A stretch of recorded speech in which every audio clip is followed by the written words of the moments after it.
Married to the church.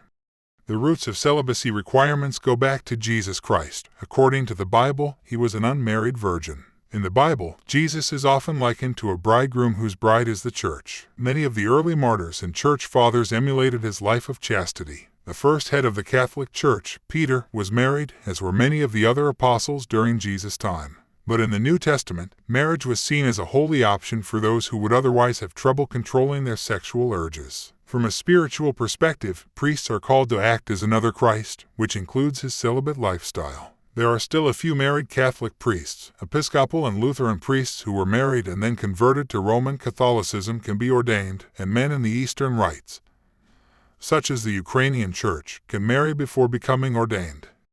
Celibacy.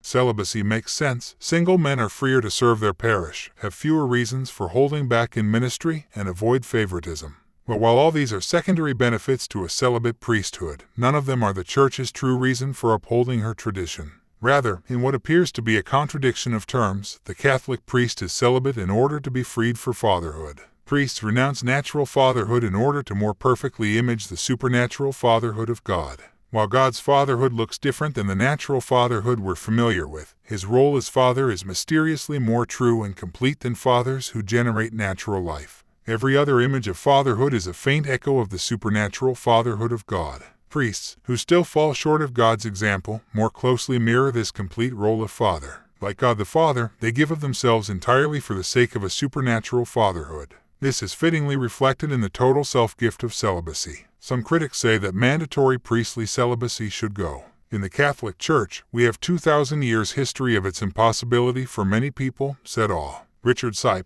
a sociologist and former Benedictine monk who has been married for 43 years. Lots of people just can't do it.